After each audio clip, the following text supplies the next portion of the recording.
충북 오송 지하차도 참사와 관련해 경찰이 당시 출동한 순찰차 블랙박스 영상을 공개했습니다.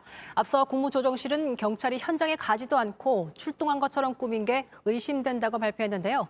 영상엔 경찰관들이 침수 현장 여러 곳을 다니며 통제하는 모습이 담겨 있습니다. 일단 블랙박스 영상으로 당시 상황을 보시고 여전히 남아있는 의혹과 국무조정실의 문제점 짚어보겠습니다. 먼저 이승환 기자입니다. 오전 7시 14분, 비가 쏟아지고 침수 신고받은 경찰차는 출발합니다. 8분 뒤 현장에 도착해 신고 주민을 만납니다. 저지대에 차가 잠겼다는 설명을 듣고 차량을 통제합니다. 오전 7시 30분, 도로 침수 신고가 들어온 곳에 도착합니다. 승용 차량이 지나가기 위험한 상황이라 차량을 돌리도록 통제합니다. 오전 7시 41분, 한 교차로에서 경찰관 둘은 잠시 의논합니다. 교차로를 통제해야 하는데 다른 곳에서 역주행 신고가 들어왔습니다. 경찰관 한 명을 남겨놓고 다른 직원 혼자 출동합니다. 오전 7시 56분, 순찰차는 궁평 1 지하차도를 지나갑니다. 비는 점점 거세지고 여기저기 신고는 늘어납니다. 오전 8시 3분, 교통 통제하던 경찰관을 다시 태웁니다. 궁평 1 지하차도를 통과해 다시 이동합니다. 다른 교차로에 도착해 교통 통제에 나섭니다. 한 명이 빠지는 상황이라 순찰차는 다른 비상근무 경찰관을 태웁니다. 오전 8시 25분, 아동복지시설이 위험하다는 신고를 받고 이동합니다. 오전 8시 40분, 경찰관은 고립된 마을 주민이 있는지 수색하기 위해 오갑니다. 이러는 사이 궁평 2 지하차도는 물에 잠겼습니다. 8시 56분, 태블릿 PC로 들어온 신고를 보기 위해 잠깐 순찰차를 멈춥니다. 사고 장소로 달립니다. 오전 9시 2분, 도착한 현장은 이미 물이 가득 찼습니다. 충북경찰은 사고 장소에 제때 도착하지 못한 건 사과했습니다. 다만 사고 당일 아무런 조치를 하지 않은 건 아니라고 강조했습니다. 주어진 환경 속에서 최선을 다하여 임무를 수행하였다는 점을 확인하고 싶었기 때문입니다. JTBC 이승환입니다.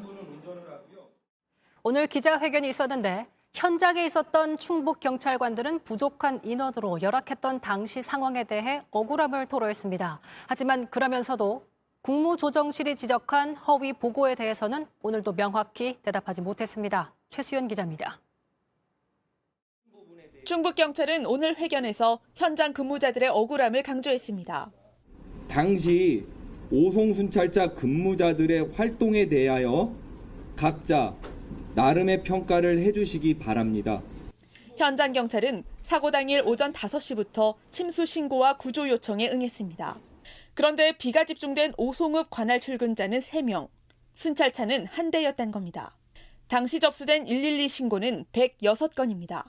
하지만 폭우가 예상됐는데도 인력과 자원을 이렇게만 투입한 충북경찰청의 대응은 여전히 문제입니다. 게다가 참사 이후 거짓 보고를 한 정황에 대해서도 명확한 답을 내놓지 못했습니다.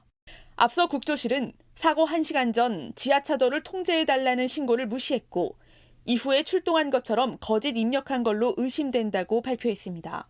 충북경찰은 이에 대해 장소를 착각해 침수된 2 지하차도가 아니라 1 지하차도로 갔다고 설명해왔습니다.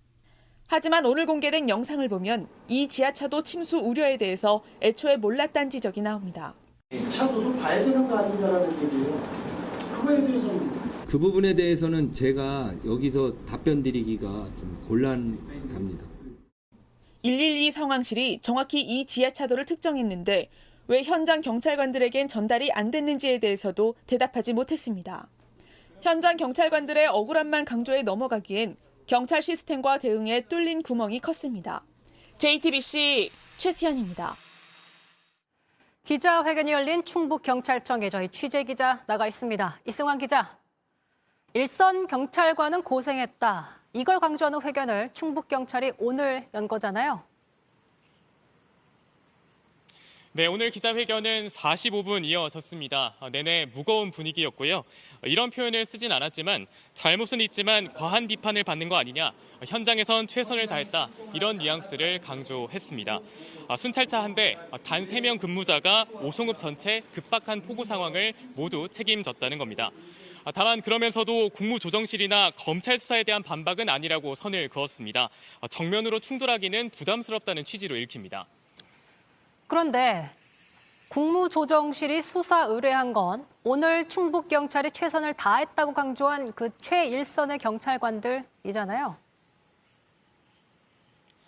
네, 앞서 국조실은 경찰관 6명을 수사 의뢰하면서 현장에 출동하지 않고도 나간 거로 꾸민 게 의심된다고 했습니다.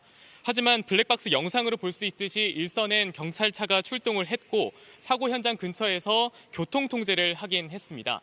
따라서 정말 문제였던 건 폭우가 예상됐는데 소극적으로 대처했던 경찰 지도부와 경찰의 지시 전달 체계인 셈인데요. 결국 국무조정실은 이런 국가적 대응 시스템에 대한 성찰보다는 보고 서류 등에만 의존해서 책임 소재를 가장 아래 일선 경찰관들에게 끌어내리려고 했던 거 아니냐, 이런 지적이 나오고 있습니다.